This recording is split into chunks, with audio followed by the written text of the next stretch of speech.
Hello everyone, I am Vikas Yadav. Welcome back to my YouTube channel. आज बच्चों एक प्यारा सा आर्टिकल हमने लिया है द हिंदू न्यूज़पेपर का जो एडिटोरियल वाला सेक्शन है उसमें से एक एडिटोरियल सेकंड एडिटोरियल लिया है जो लिखा है एक प्यारा सा आर्टिकल बेरोजगारी के ऊपर। तो अभी बजट जो आया है उसमें सरकार भी चाह रही है युवाओं को जॉब देना और युवाओं के भी अंदर क्या है, जॉब लेने के लिए वो क्या है, उत्साहित है। तो उसी के ऊपर ये लिखा हुआ एक आर्टिकल है। तो इसको रीड करने से पहले मैं आपको यहाँ पर जो आज कुछ वर्ड यूज हुए हैं हमारे इस आर्टिकल में कि एग्जाम के पॉइंट ऑफ व्यू से कुछ इंपॉर्टेंट वर्ड है उनको पहले यहाँ पर कराते हैं। उसके बाद इसको देखते हैं हम कैसे हम इंग्लिश को रीड करते हैं एज एक स्टोरी की तरह से।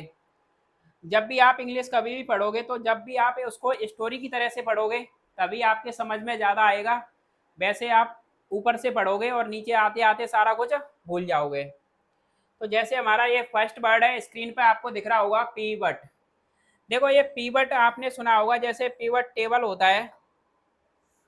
मैं बताता हूँ ये पीवट का मतलब क्या होता है। जैसे आपने ग्लोब देखा होगा, ग्लोब क्या होती है, एक स्टिक होती है, उसमें इस पे वो चारों तरफ घूमती रहती है, यानी वो उसको कहते हैं हम धुरी।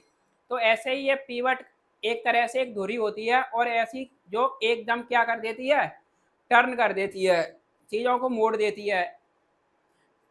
तो उसको कहते हैं हम पीवट। जैसे सबसे पहले ये पीवट क्या है, एक मोड़ है। और देखो पार्ट ऑफ स्पीच क्या होता है, सबसे पहले हम जिस भी मीनिंग को देखते हैं तो उसका हमें पता होना चाहिए, नाउन है या एडजेक्टिव है या वर्ब है। तो मैंने कल बताया था बच्चों ये कैसे हम नाउन कैसे पहचानते हैं, एडजेक्टिव कैसे पहचानते हैं। नाउन के आगे जहाँ लग जाए मेरा तेरा हमारा वो हो जाता है नाउन। और जो वर्ड नाउन के आगे लग जाते हैं, जो या नाउन को मॉडिफाई करते हैं या नाउन के बारे में एडिशनल इन्फॉर्मेशन देते हैं, वो होते हैं एडजेक्टिव। और वर्ब तो आप जानती हो जो एक्शन करती है और जिसकी 3 फॉर्म होती हैं वो होती है वर्ब। तो यहाँ पर ये पिवट नाउन है जिसका मतलब होता है मोड़। एक तरह से बोला जाए तो एक्ट ऑफ टर्निंग, यानी टर्न करने का, चीज़ों को जो मोड़ने का काम होता है उसको कहते हैं हम pivot, act of turning.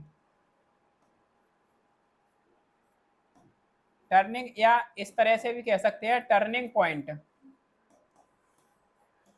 Turning point होता है या एक्ट ऑफ टर्निंग होता है जिसका मतलब होता है क्या, चीज़ों को मोड़ना या फिर एक तरह से मोड़ होती है। एक वर्ड है हमारा नेक्स्ट है इंस्टांस। देखो इंस्टांस का मतलब क्या होता है, कोई पोजीशन है हमारी, कोई व्यू पॉइंट है, उसको कहते हैं हम क्या, इंस्टांस।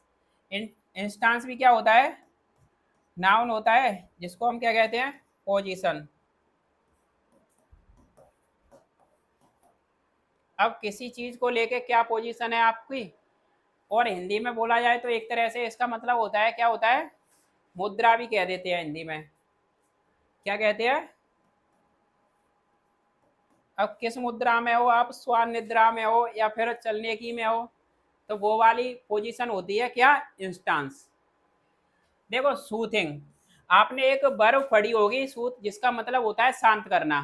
और जब भी वर्ब में, वर्ब की फर्स्ट फॉर्म में आईएनजी लग जाती है तो वो हो जाता है एडजेक्टिव, या फिर कभी कभार ऐसा भी हो जाता है कि एडजेक्टिव होगा या फिर नाउन का काम करेगा तो जीरंड बनता है। तो यहाँ पर ये सूथिंग एडजेक्टिव है जिसका मतलब होता है कोई बड़ी शांतिदायक कोई चीज है, उसको कहते हैं सूथिंग, शांतिदायक या आरामदायक।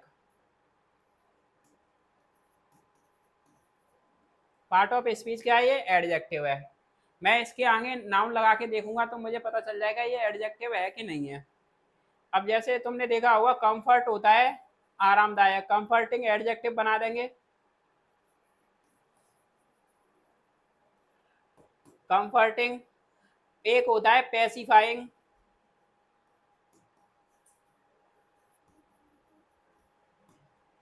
ये सारी चीजें क्या होती हैं, बड़ी शांतिदायक या कैसी होती है, आरामदायक। देखो फैसिलिटेट, फैसिलिटेट वर्ब का मतलब क्या होता है, ये फैसिलिटेट होता है किसी चीज को आसान करना। जैसे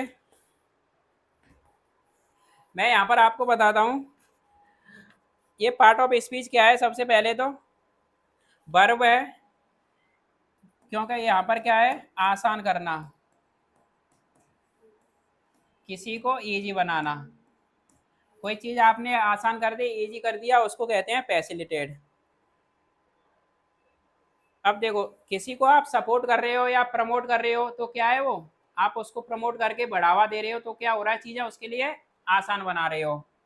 ठीक है, सपोर्ट या प्रमोट। एक इनकरेज भी होता है, फोस्टर होता है, ENCOURAGE।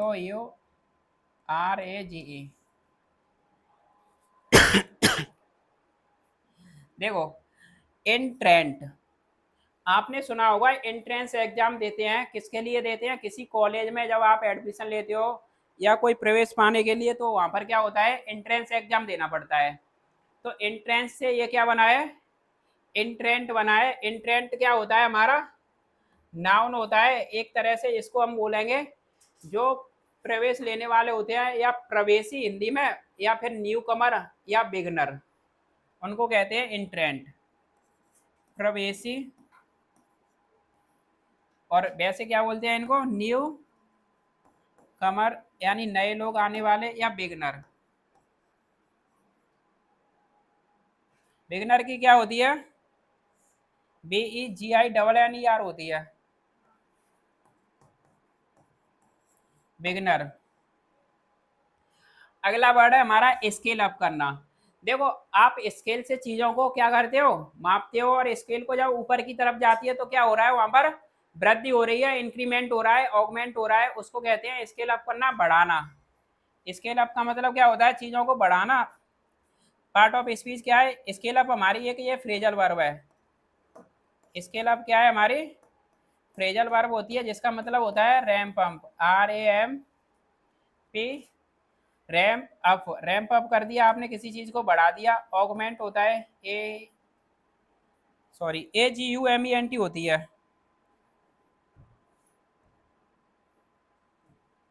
मिट भी नहीं रहा है ये तो,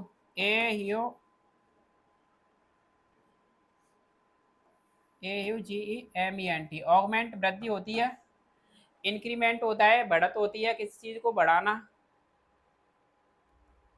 और देखो, आपने स्टेप अप कर दिया, स्टेप अप का मतलब भी क्या होता है, एक स्टेप आप आगे बढ़ा रहे हो, ऊपर की तरफ बढ़ा रहे हो, तो क्या हो रहा है, वृद्धि हो रही है।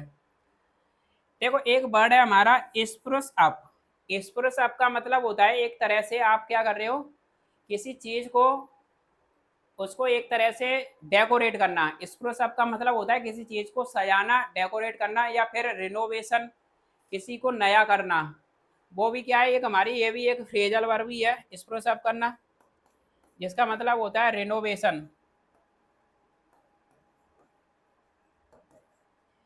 ये वर्ड यूज होता है, जैसे आपका घर है, या कोई आप जहाँ पढ़ते हो, स्टडी टेबल है, वो क्या हो रही है, एक तरह से वो हो रहा है, वहां पर चीजें उथल पुथले एक तरह से डली हुई हैं, आपने उसको क्या कर दिया, सजा दिया, थोड़ा डेकोरेट कर दिया। ठीक है, तो उसको हम क्या बोलते हैं, रेनोवेशन करना, चीजों को नया करना, या फिर इम्प्रूवमेंट, इनहेंस। ये भी क्या होता है, सुधार करते हैं चीजों में, इम्प्रूवमेंट या इनहेंसमेंट। इनहांस पता है आपको, सुधारना। इनहेंसमेंट क्या है, ये सुधार, इम्प्रूवमेंट। और क्या होता है इसका मतलब, एक और देखो, एक हमने रीवैम्प करना, ये भी इसका सिनोनियम है, चीजों को रीवैम्प, रिवम्प कर दिया आपने, बड़ा ही अच्छे से उसको सजा दिया, डेकोरेट कर दिया। देखो, bridge the gap. Bridge the gap का मतलब क्या होता है, देखो, ब्रिज माने तो आप जानते हो क्या होता है, पुल, और गैप माने क्या होता है, खाली जगह या अंतराल। तो आप जो जगह खाली होती है, उसको आप क्या करते हो, पुल, उसके ऊपर जब जैसे ही पुल डाल देते हैं, तो वो गैप क्या हो जाता है, खत्म हो जाता है। तो इसका मतलब होता है, किसी के बीच में जो खाई होती है, उसको हम क्या करते हैं, खत्म करते हैं, उसको कहते हैं बीच के गैप को खत्म करना, या किसी अंतराल को खत्म करना, कम करना, किसी अंतराल को खत्म करना, या गैप को खत्म करना, कम करना, उसका ही हम कहते हैं ब्रिज द गैप। अगला वर्ड है हमारा, देखो ये टैब है नहीं है, यहाँ पर टैप होता है, TAP। तो टैप का मतलब होता है प्रयोग करना। वैसे ये एक फ्रेज होती है टैप इनटू समथिंग, जिसका मतलब होता है किसी चीज़ का आप यूटिलाइज कर रहे हो। देखो मैं आपको इसको बताता हूँ इस वर्ड को, सबसे अच्छी बात, जैसे टैप का मतलब एक टोटी नल की टंकी भी होती है।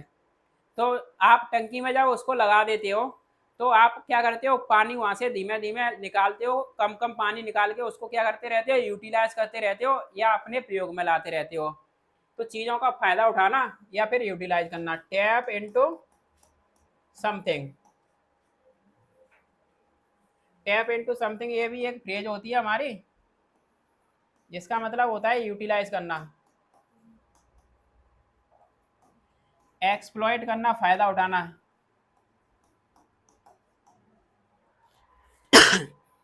देखो इन टेंडम, देखो ये इन टेंडम जो वर्ड है, एक तरह से इन टेंडम होता है एडवर्ब। वैसे तो आप इन टेंडम विथ होता है, जिसका मतलब होता है आप किसी के साथ मिलकर, दो या तीन लोग साथ मिलकर एक साथ काम कर रहे हैं, उसको कहते हैं हम इन टेंडम। और एक तरह से close cooperation, to take close cooperation यानी साथ में मिलकर काम करना, उसको कहते हैं हम इन टेंडम। यानी कौन है, ये भी हमारा वैसे इन टेंडम खाली होता है एडवर्ब, इन टेंडम एडवर्ब होता है टू टेक क्लोज कोऑपरेशन,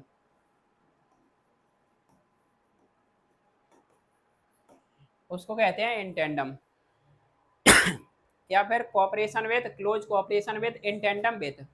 एक तरह से ये इन टेंडम वर्ड है जो, ऐसा मानो कि एक इन टेंडम एक ऐसी साइकिल है जिसको दो तीन लोग साथ में एक साथ मिलकर उसमें पेडल मार रही है, तब वो एक दिशा में जा रही है, एक डायरेक्शन में आगे बढ़ रही है, उसको कहते हैं हम इन टेंडम। देखो फ्लैश आउट, फ्लैश आउट भी हमारी एक क्या है, ये फ्रेजल वर्ब है। चीज़ों को आपने फ्लैश आउट करना, एक तरह से उसका क्या कर दिया, विस्तार से बताना, इलेबोरेट करना। फ्लैश आउट का मतलब होता है विस्तार से बताना, विस्तार से बताना या इलेबोरेट करना या डिटेल में, ELABORAT। एक होता है डिटेल, DETAIL, डिटेल में आपने विवरण दे दिया, वो भी क्या है, फ्लैश आउट है। देखो प्रीमेसी, प्रीमेसी का मतलब होता है कि प्रधानता, जिसको हिंदी में कहते हैं जैसे सुपरियोरिटी या सुप्रीमेसी या प्रायोरिटी, उसको हम क्या कहते हैं, प्रीमेसी। पार्ट ऑफ स्पीच क्या है हमारा, ये नाउन है, क्या होती है, प्रधानता। एक तरह से प्रायोरिटी, PRIORITY,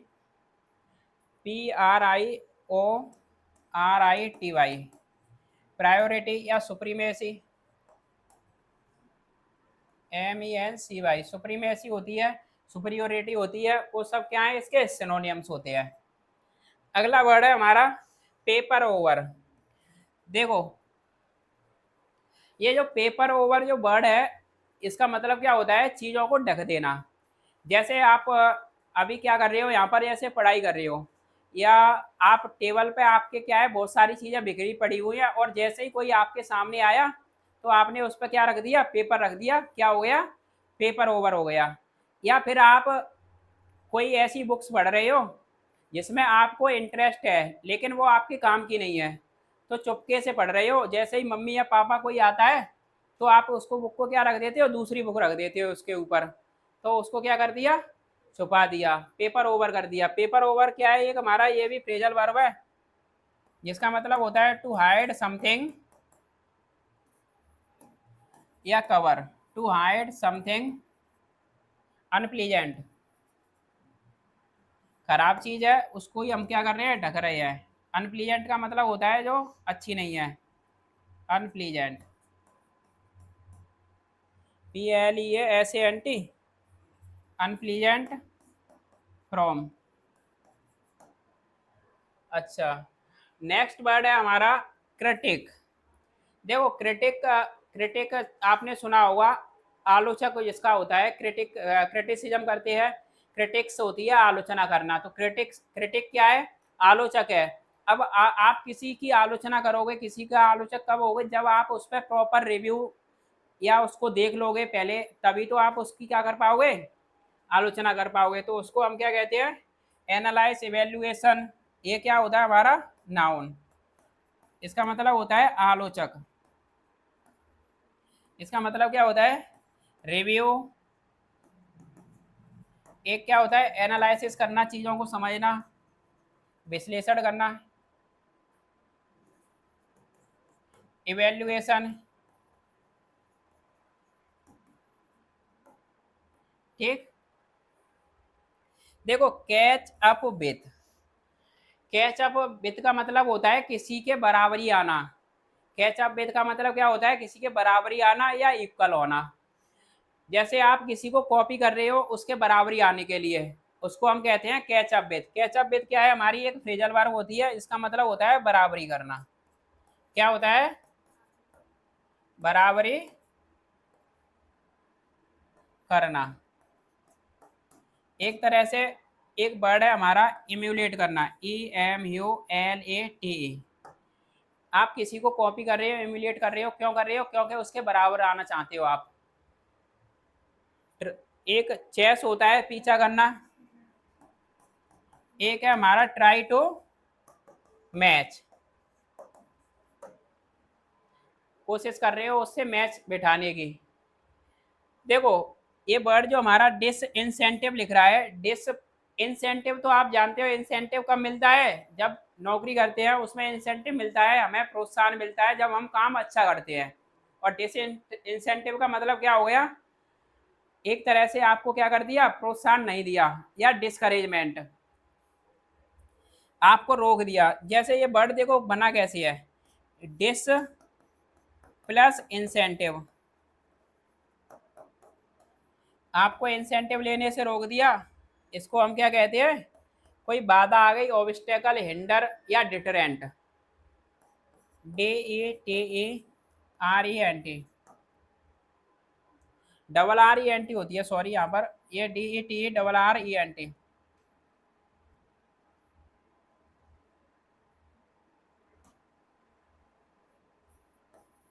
डिटरेंट होता है। एक हमारा वर्ड होता है discouragement, DISCOURAGEMENT, discouragement. Obstacle, STACLE, hindrance भी होता है इसका सिनोनियम। इसको हम क्या कहते हैं? डिसइंसेंटिव। देखो नेक्स्ट हमारा वर्ड है ऑन डेक। देखो ऑन डेक, डेक का मतलब मैं आपको बताता हूँ। जैसे डेक का मतलब क्या होता है? डेक होती है जो जहाज पे सबसे आगे का जो हिस्सा होता है उसको बोलते हैं डेक। क्या होता है? जहाज के आगे का जो सिरा होता है वो डेक होती है। और जिस पे डेक पे जो लोग बैठा रहता है या जो इंसान बैठा है वो क्या कर रहा है? चीज़ों को देख रहा है और पहले से ही वो क्या है? रेडी है। तो ऑन द डेक मतलब एक तरह से बिल्कुल तैयार में, तैयारी में है, उसको कहते हैं ऑन द डेक। ये भी हमारी एक फ्रेज होती है।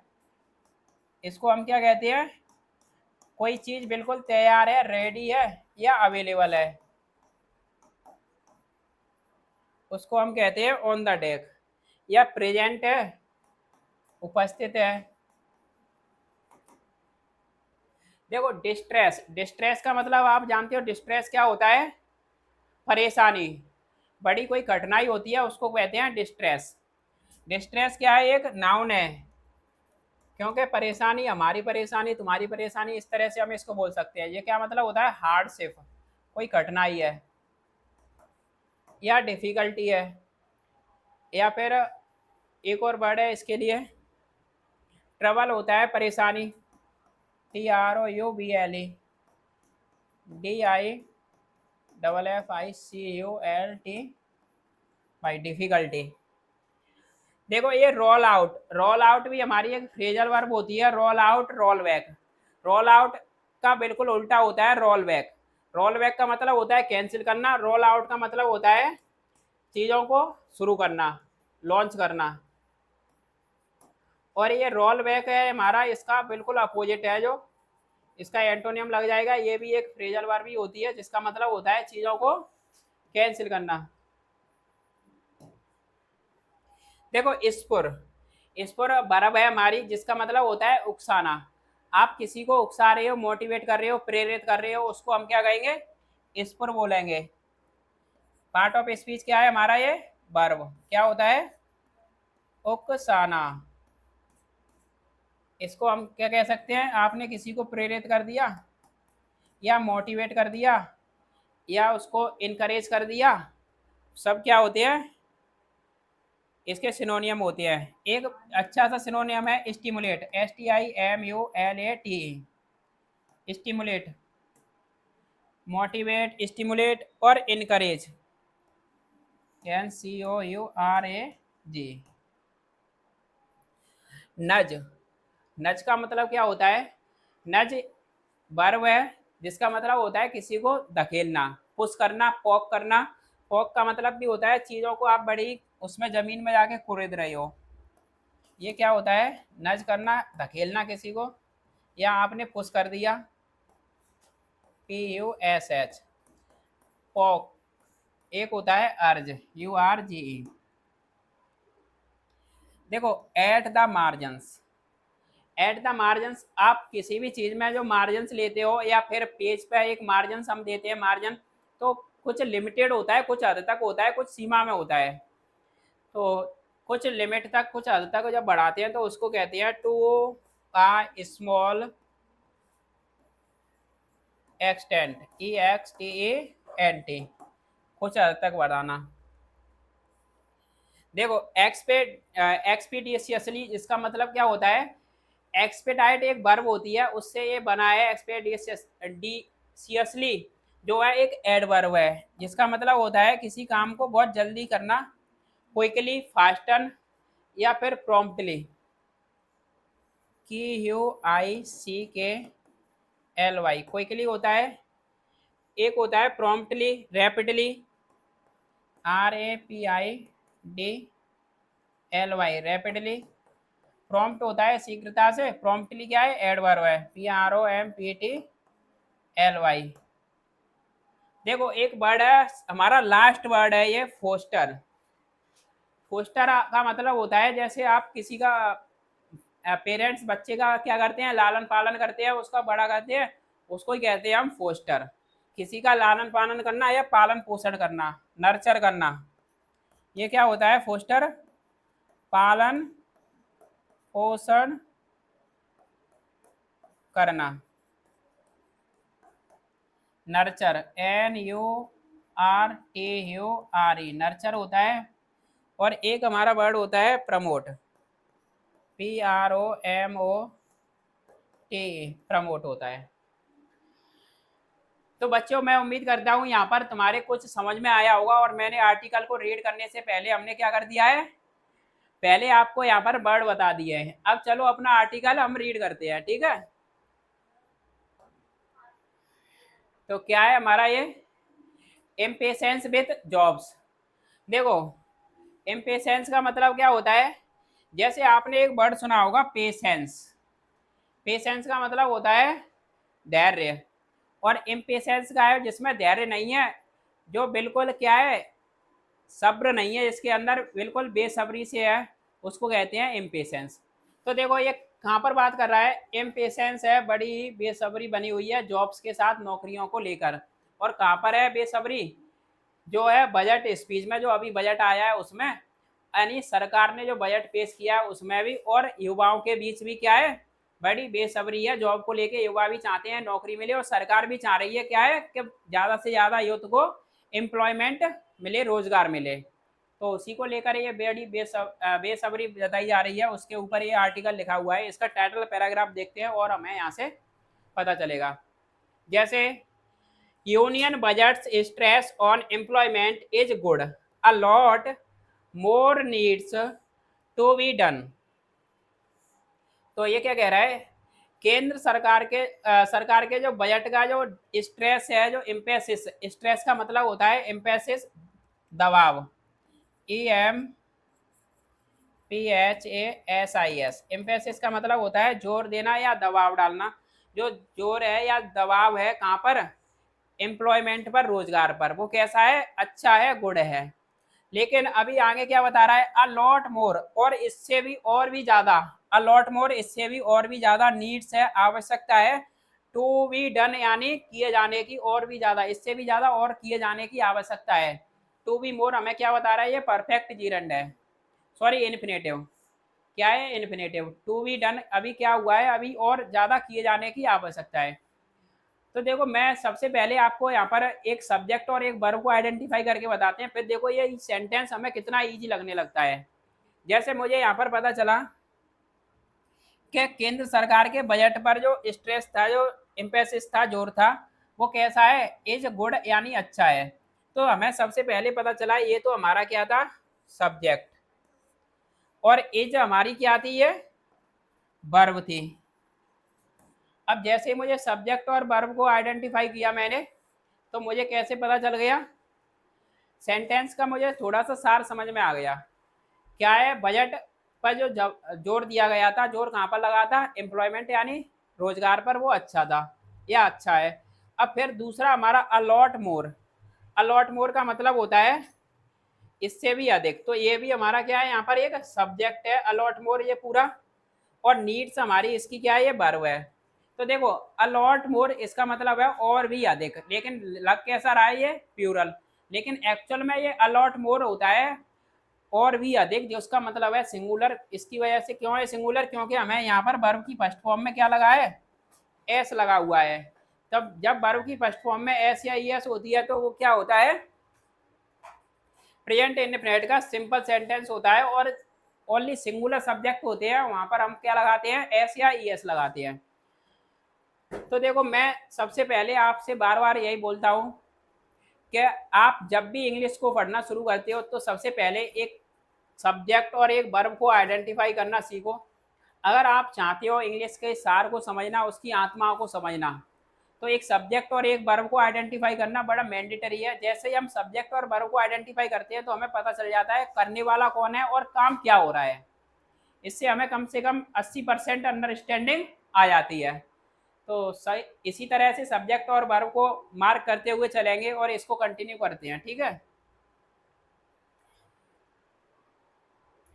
देखो one of the biggest pivots in this budget speech has been a shift in the instance on employment and the sharply higher frequency of mentions it received।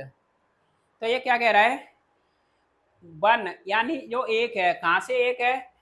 जो सबसे ज्यादा बिगेस्ट, यानी जो पीवर्ड्स है, सबसे ज्यादा जो मोड है इस बजट स्पीच में, जो सबसे ज्यादा जो मोड है, जो करवट है, सबसे ज्यादा बिगेस्ट जो करवट है, सबसे बड़ा जो मोड है इस बजट स्पीच में, वो उसमें से एक रहा है। क्या रहा है? एक शिफ्ट, एक बदलाव। कहाँ पर?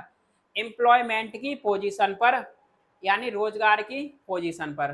तो सबसे जो बड़ा जो करवट लिया गया था बजट स्पीच में, उसमें से एक जो बदलाव आया था एम्प्लॉयमेंट की जो पोजीशन पर, वो सबसे ज़्यादा क्या रहा है?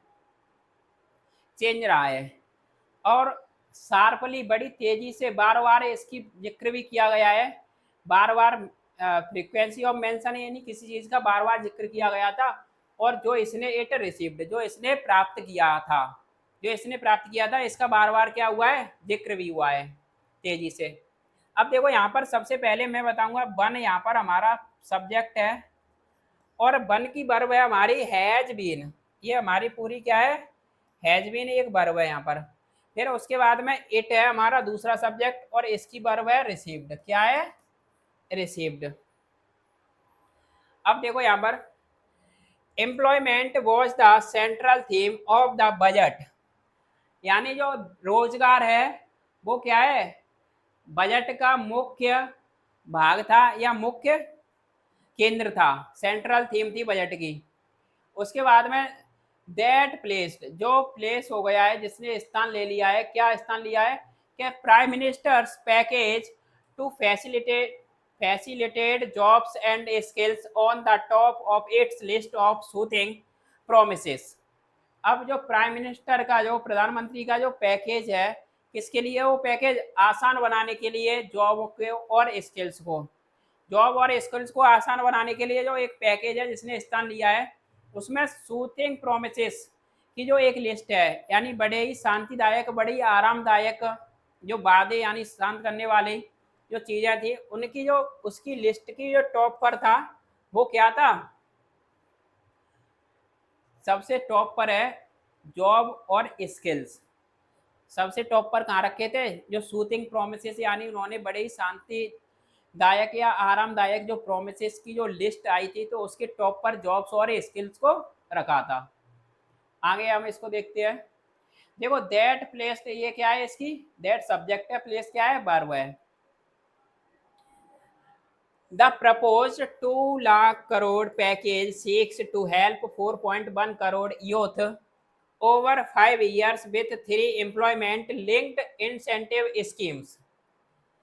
अब देखो ये एम डैश से लगा के इसके बारे में एडिशनल इंफॉर्मेशन दे रहा है कि टू ऑफ बेच, यानी जो तो 3 जो बेरोजगार पर जो स्कीम आई थी उनके बारे में बता रहा है। वो कौन सी स्कीम थी? Two of which encourage hiring of fresh entrants in the job markets for at least 1 year with subsidies, while a third attempt to incentivize companies to scale up hiring beyond their previous year's worker count। देखो सबसे पहले यहाँ पर ये क्या कह रहा था कि जो प्रस्तावित 2 लाख करोड़ का जो पैकेज है, जो प्रस्तावित कर दिया गया है, प्रस्तुत कर दिया गया है 2 लाख करोड़ का पैकेज, वो सीख होता है, दिखाई देता है, वो कोशिश करता है कि हेल्प करेगा 4.1 लाख युवाओं की, 4.1 करोड़ युवाओं की हेल्प करेगा, ऐसी कोशिश करता है 5 सालों के दौरान, ओवर 5 ईयर्स। और किसके साथ ही हेल्प करेगा ये? 3 एम्प्लॉयमेंट, यानी 3 रोजगार की जो इंसेंटिव, यानी जो लिंक्ड इंसेंटिव स्कीम है। 3 स्कीम है जो इंसेंटिव से जुड़ी हुई हैं। कौन सी है? जो 2 हैं, पहली 2 कौन सी हैं? जिनमें से 2 कौन सी हैं? पहली इनकरेज करेगा हायरिंग, यानी बढ़ावा देगा हायरिंग, यानी नौकरी हायर करने के लिए। किसको? जो नए फ्रेशर्स हैं उनको। कहाँ पर? जॉब मार्केट में, यानी कंपनियों में। तो पहले तो वो इनकरेज करेगा कि ज़्यादा से ज़्यादा लोग फ्रेशर्स को हायर करो, इसके लिए मार्केट की जॉब में कम से कम 1 ईयर के लिए वो क्या देगा? सरकार सब्सिडी देगी। एटलीस्ट 1 ईयर क्या करेगी वहाँ पर? वो नए फ्रेशर्स लोगों को क्या देगी? सब्सिडी देगी। और जबकि वाइल अ थर्ड अटेम्प्ट, उनका जो तीसरी जो कोशिश है, थर्ड अटेम्प्ट प्रयास क्या थे? क्या वो इंसेंटिवाइज करेंगे, प्रोत्साहित करेंगे कंपनियों को, किसके लिए? स्केल अप करने के लिए, बढ़ाने के लिए हायरिंग प्रोसेस को। और किससे ज़्यादा? बियॉन्ड, जो उनका प्रीवियस ईयर का जो वर्कर का काउंट है उससे भी आगे, और ज़्यादा प्रीवियस ईयर में जितनी आपने वर्कर रखे थे उससे भी ज़्यादा आप क्या रखो? वर्कर रखो। इसके लिए कंपनियों को भी क्या देंगे? इंसेंटिवाइज करेंगे, यानी प्रोत्साहन देंगे। तो देखो ये कह रहा है, इसका मतलब मैं आपको बताता हूँ कि एक 2 लाख करोड़ का एक पैकेज है, वो 4.1 करोड़ युवाओं की हेल्प करेगा 5 सालों में। और जिसमें क्या होगा कि जैसे ही पहली बात तो जो फ्रेशर्स हैं उनको मार्केट में लेके आया जाए ज़्यादा से ज़्यादा, इसके लिए सरकार उन्हें क्या देगी? सब्सिडी देगी, यानी 1 साल तक आप इनको इंटर्नशिप दो और हमें इनको कुछ पैसा देंगे, और इसके लिए कुछ पैसा कंपनियों को भी देगी, जो कंपनियां उनको हायर करेंगी। आगे चलते हैं। To bridge the gap between skill sets and available job roles. देखो ब्रिज द गैप मैंने बताया था क्या होता है? किसी के गैप को खत्म करना, यानी बीच की खाई को खत्म कर देना। तो किसकी बीच की खाई को ये खत्म करेगा? एक तो स्किल्स में, और एक जॉब की जो अवेलेबिलिटी है, जो जॉब की जो भूमिका है उसके। तो लोगों को क्या है? जॉब और स्किल्स के जो बीच में जो खाई बनी हुई है उसको ये कम करने का काम करेगा। A spruce of 1,000 industrial training institutes with courses designed in tandem with the industry has been promised, along with an ambitious internship programme for a crore youth in 500 top companies. ये क्या कह रहा है? देखो, एक स्पुरुष मैंने क्या बताया था, किसी चीज को सजाना, डेकोरेट करना या रिनोवेशन करना। तो ये डेकोरेट करेगा क्या, जो है 1000 इंडस्ट्रियल ट्रेनिंग, जो आईटीआई इंडस्ट्री है उसको, और किसके साथ, जो उन्होंने डिजाइन किया है कोर्स, और मिलकर, जो साथ में मिलकर इंडस्ट्री के साथ में मिलकर जो कोर्स डिजाइन किया है, जो कोर्स डिजाइन किया गया है इन आईटीआई के द्वारा, वो क्या है, 1000 इंडस्ट्रियल ट्रेनिंग, यानी हजारों आईटीआई के द्वारा जो मिलकर एक साथ इंडस्ट्री के साथ जो कोर्स डिजाइन किया है, उसको ये क्या करेगा, स्पुर्स अप करेगा, हैज बीन प्रॉमिस, उसके रिनोवेशन करने का इसने वादा किया है, ये हैज बीन प्रॉमिस कर चुका है, हैज बीन प्रॉमिस किया है। और इसके साथ ही साथ क्या किया है, एक एम्बिशियस होती है, एक महत्वाकांक्षा, या किसी के लिए कोई पाने की जो आकांक्षा होती है उसको कहते हैं। तो इंटर्नशिप प्रोग्राम की, और किसके लिए, एक एम्बिशियस बड़ा ही महत्वाकांक्षी इंटर्नशिप प्रोग्राम होगा 1 करोड़ युवाओं के लिए, और वो कहाँ पर होगा, टॉप 500 कंपनी में। तो 500 टॉप कंपनी होंगी, उनमें जो एक एम्बिशियस इंटर्नशिप प्रोग्राम दिया जाएगा 1 करोड़ युवाओं को। तो अभी तक क्या हो जाता था कि जो अच्छी कॉलेज हैं उनके लिए वहाँ पर एडमिशन के लिए लाइन लगी रहती थी, अच्छी कॉलेज से ही प्लेसमेंट होता था अच्छी कंपनियों में। तो अब लेकिन क्या है कि सभी को, जो आईटीआई है हमारी, यानी इंडस्ट्रियल ट्रेनिंग इंस्टीट्यूट हैं, उनके सब इंडस्ट्री के साथ मिलकर एक कोर्स जो डिज़ाइन किया जाएगा, और उसमें एक 500 कम से कम कंपनियों में 1 करोड़ युवाओं को क्या मिलेगा, इंटर्नशिप करने का मौका मिलेगा टॉप 500 कंपनियों में। अब यहाँ से देखो, the details of this intern placement programme will be flash out. जो डिटेल होता है, डिटेल से जो विवरण, जो ब्यौरा है किसके, जो इंटर्न प्लेसमेंट प्रोग्राम, इस इंटर्न प्लेसमेंट प्रोग्राम का जो विवरण है, जो ब्यौरा है, क्या है ब्यौरा है, वो बिल भी फ्लैश आउट किया जाएगा, उनको विस्तार में बताया जाएगा, उनको जारी किया जाएगा।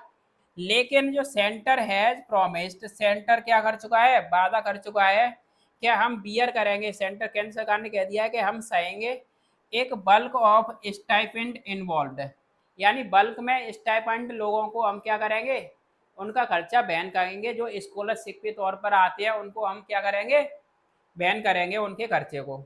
ऐसी ये बात कौन बोल चुका है, केंद्र सरकार ने ये बोला है। अब firms can join the scheme on a voluntary basis and tap their mandatory corporate social responsibility funds for the remaining cost। ये क्या कह रहा है, जो फर्म्स, कौन सी फर्म है, जो कंपनियां हैं, जो फर्म है, वो ज्वाइन कर सकती हैं वॉलेंट्री, यानी स्वेच्छा से, उनकी इच्छा है इस स्कीम को वो ज्वाइन करें, उनका जो बेसिस है अपनी स्वेच्छा के आधार पर इसको ज्वाइन कर सकती हैं, कोई फोर्स नहीं है। और टैप देयर कर सकती हैं, टैप देयर प्रयोग में ले सकती हैं अपने मैंडेटरी सीएसआर को। सीएसआर होता है, जो बड़ी बड़ी कंपनियां होती हैं वो क्या करती हैं, एनजीओ ट्रस्ट को फंड देती हैं। तो यही कह रहा है कि इस वाले फंड को आप अपने यूटिलाइज कर सकते हो, प्रयोग में ला सकते हो, किसके लिए, जो बाद बाकी जो आपकी रेवेन्यू कॉस्ट है उसके लिए। जैसे अभी आप फ्रेशर्स लोगों को हायर करोगे तो इसमें कुछ हो सकता है कंपनी को भी काटा जाए, तो इसके लिए बोला गया है कि जैसे आप कंपनी जो सीएसआर होता है उसको आप फंड करते हो, तो उस फंड को भी आप इसमें क्या कर सकते हो, काट सकते हो, बचा सकते हो, और इसका आप क्या ले सकते हो, फ़ायदा ले सकते हो, और आपकी स्वेच्छा है, आप हमारे साथ आके इस स्कीम में मिलना चाहो तो मिल सकते हो, कोई आपसे फोर्स नहीं किया जा रहा है। अगला पैराग्राफ देखते हैं। The primacy assigned to tackling the jobs crisis that the opposition sought to highlight in the electoral battle marks an acknowledgement of an issue that the government has otherwise sought to paper over। ये क्या कह रहा है, प्रीमेसी जो प्रधानता, जिसको assign किया गया था, किसके लिए असाइन कर दिया है, निपटने के लिए जॉब्स क्राइसिस से, यानी रोजगार यानी नौकरियों के संकट से।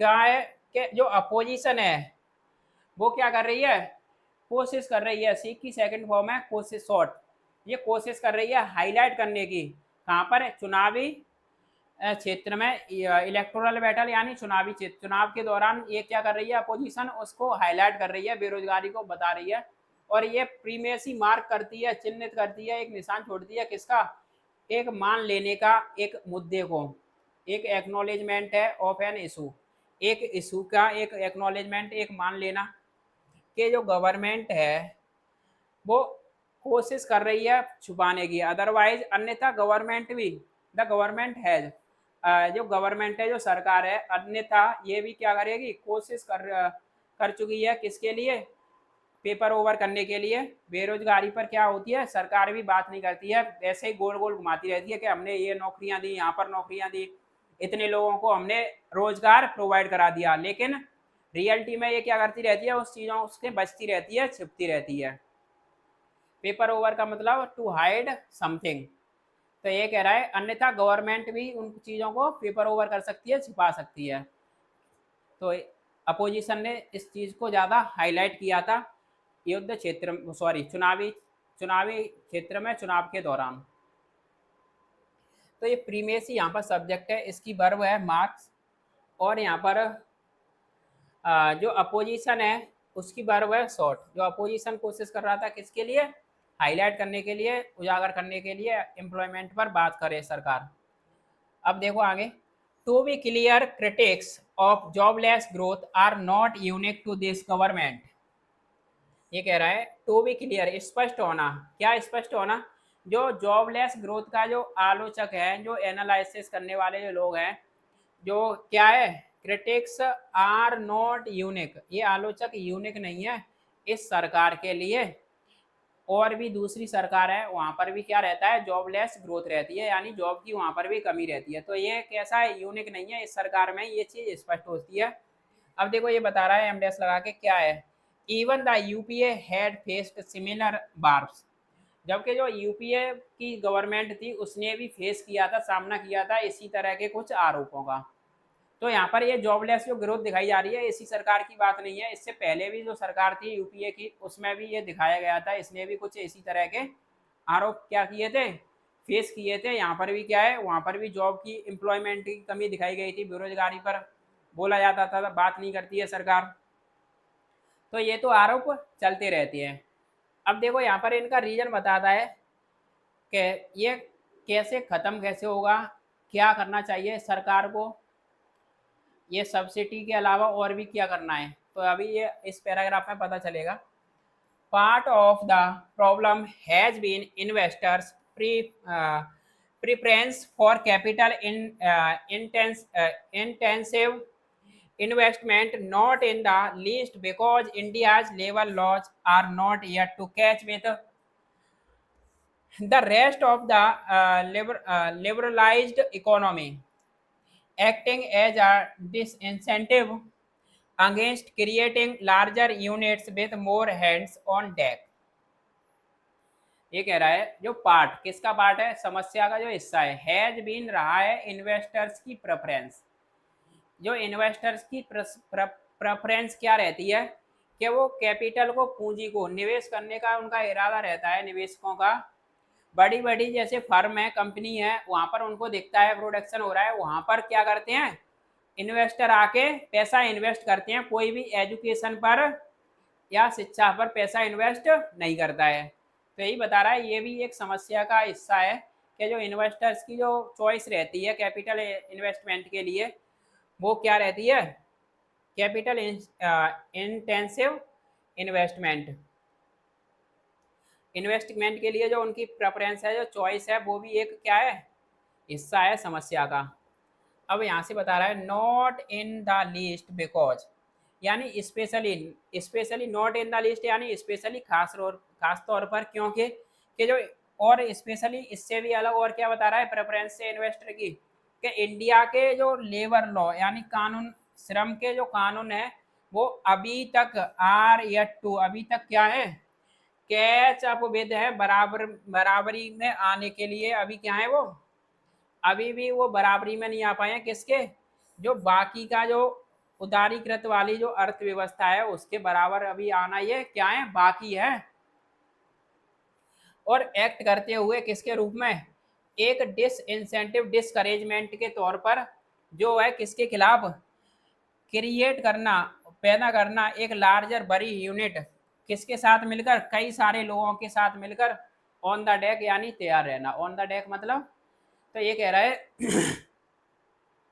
कि हमारे जो इंडिया में जो लेबर लॉ है, जो कानून है, वो भी बहुत अभी कैसी है, कैचअप विद नहीं है, बराबर नहीं है एक उदारीकृत वाली अर्थव्यवस्था के लिए। इससे भी क्या है कि ये डिस्करेजमेंट कर देते हैं किसको, बड़ी बड़ी यूनिट को क्रिएट करना, एक साथ कई सारे लोगों को काम करने के लिए तैयार होकर डेक पे आने के लिए।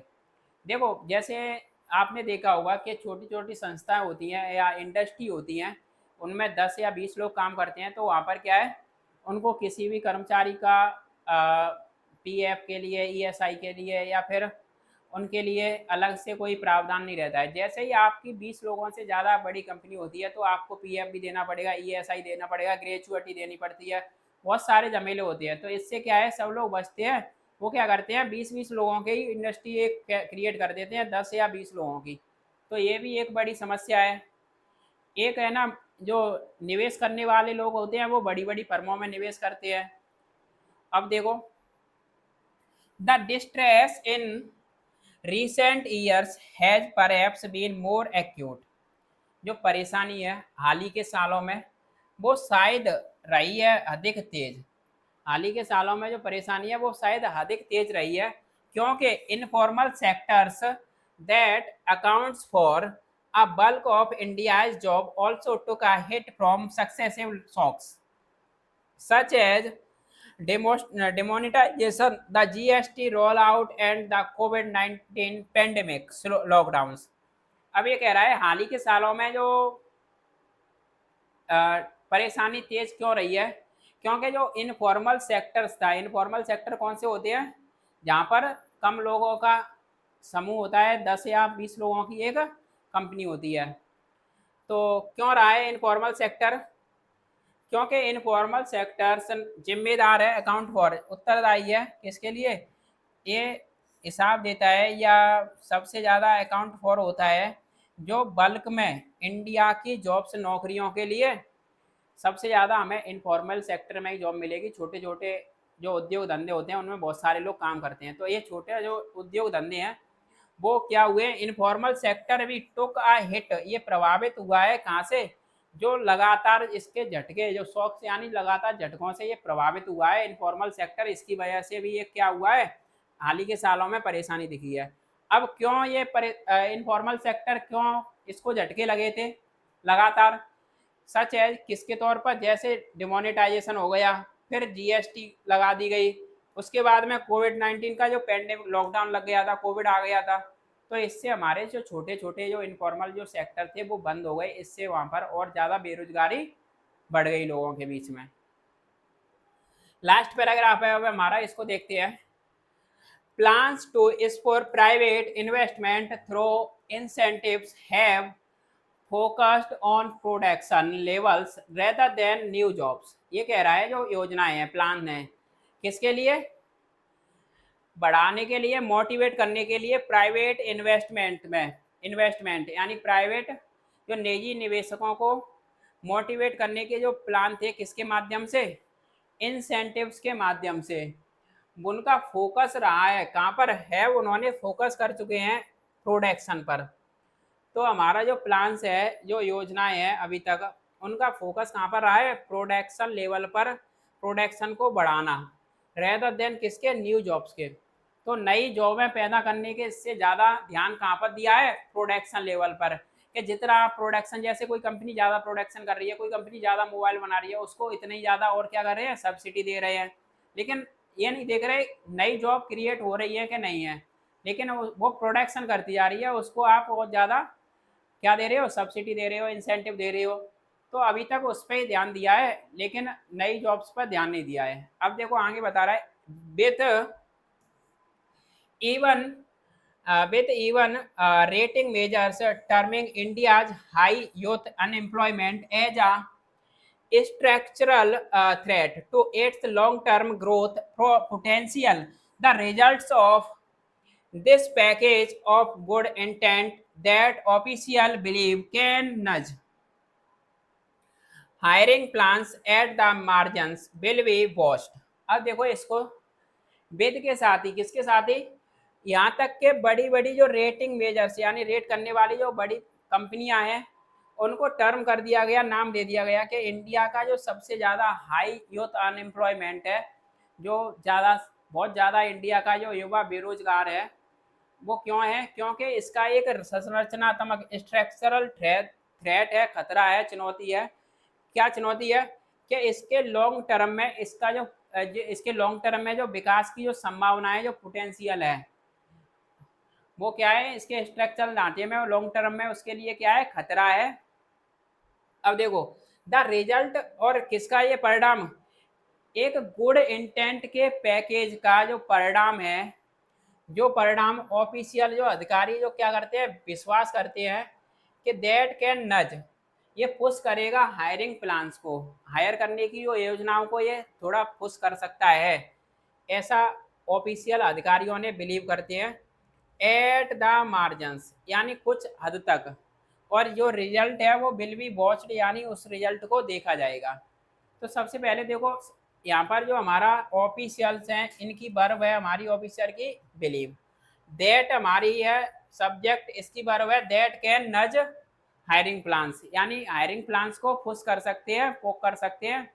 और जो रिजल्ट है इसकी वर्ब है हमारी विल बी वॉच्ड, इन सारी चीज़ों के रिजल्ट को देखा जाएगा। और अधिकारी ऐसा विश्वास करते हैं कि जो हायरिंग प्लान है कुछ हद तक आप पुश कर सकते हो इसको, ना कि आप ऐसा कहो कि बहुत सारे लोगों को सभी को क्या दे दें, रोजगार दे दें। कुछ हद तक आप पुश कर सकते हो।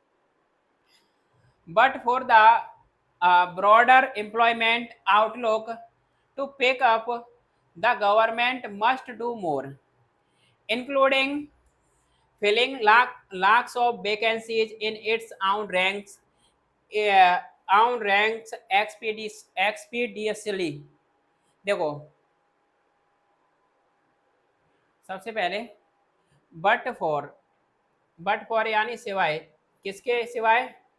बट फॉर इसके अलावा भी जो बढ़िया जो अनएम्प्लॉयमेंट है, जो रोजगार है, इसके सिवाय और भी आपको आउटलुक करना है, देखना है, तो आपको क्या करना होगा? पिकअप करना होगा और ऊपर उठना पड़ेगा।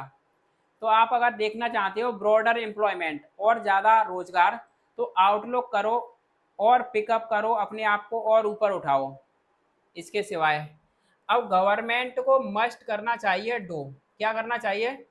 और अधिक, और जिसमें शामिल है अधिक चीज़ में, क्या उसको भरनी चाहिए जो लाखों जो वैकेंसी उसकी खुद की जो हिसाब से जल्दी से एक्सपीडिशली का मतलब होता है क्विकली फास्टन, तो तेज़ी से उसकी जो खुद की जो लाखों वैकेंसी हैं गवर्नमेंट में उनको भरना चाहिए। सबसे पहले तो ये चीज़ शामिल है।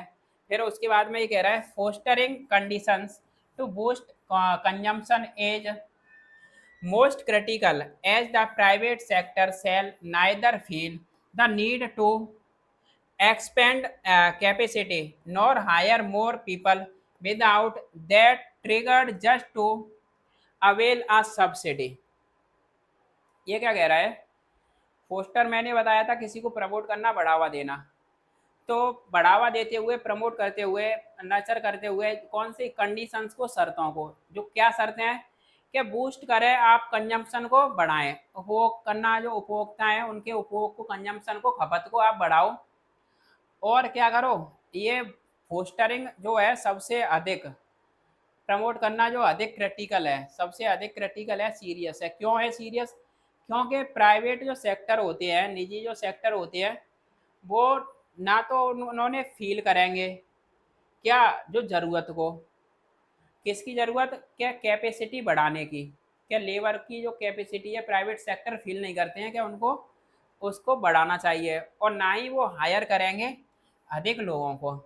तो ना तो वो इस नीड को सॉरी कैपेसिटी बढ़ाने की नीड को फील करेंगे, प्राइवेट सेक्टर, और ना ही वो ज़्यादा से ज़्यादा लोगों को हायर करेंगे विदाउट, बिना, किसके बिना, कि दैट ट्रिगर्ड, कौन सा ट्रिगर, के जस्ट उनको ट्रिगर करके उकसा के, किसके लिए, कि just to avail a subsidy, क्या उन्हें ट्रिगर कर दिया जाए कि आपको अवेल करो, आप सब्सिडी का फ़ायदा उठाओ। तो सब्सिडी का फ़ायदा उठाने के नाम पर वो क्या नहीं होंगे, ट्रिगर नहीं होंगे। विदाउट दैट ट्रिगर, जब तक उनको क्या नहीं किया जाएगा, बिना उनको ट्रिगर करे, उकसाए, आप सब्सिडी का फ़ायदा उठाने के नाम पर प्राइवेट सेक्टर ना तो वो फील करेंगे कि लोगों को हमें और ज़्यादा हायर करना है, और ना ही हम क्या कर रहे हैं, क्या उनके ज़्यादा से ज़्यादा लोगों और कैप एक्सपेंड करें कैपेसिटी को। तो यहाँ पर ये सीधी सी बात मैं आपको बताऊँ, सबसे पहले देखो, पहली बात तो अगर रोज़गार चाहती है सरकार, तो सबसे पहले तो जो गवर्नमेंट में ही जो वैकेंसी खाली पड़ी है उनको जल्द से जल्द फिल करे। इसके बाद में उसको ज़्यादा से ज़्यादा जो आम आदमी है उसकी जेब में पैसा कैसे डाला जाए, इस पर ध्यान दे। जब आम आदमी की जेब में पैसा होगा वो मार्केट में निकलेगा, जिससे कंजम्पशन बढ़ेगा। जब कंजम्पशन बढ़ेगा तो प्रोडक्शन बढ़ाना पड़ेगा, तो प्रोडक्शन बढ़ेगा तो ऑलरेडी कंपनियों को फिर क्या करना पड़ेगा, एम्प्लॉइयों को हायर करना पड़ेगा। तो सबसे पहले हमें इस बात पर ये ध्यान दे सरकार के आम आदमी की जेब में पैसा कैसे जाए। तो आम आदमी को पैसा होगा तो वो मार्केट में निकलेगा। तो ओवरऑल इसकी यही है समरी। आज का सेशन हम यहीं पर रैप अप करते हैं। Thank you watching, thank you so much watching this video. Session यहीं रैप अप करते थे।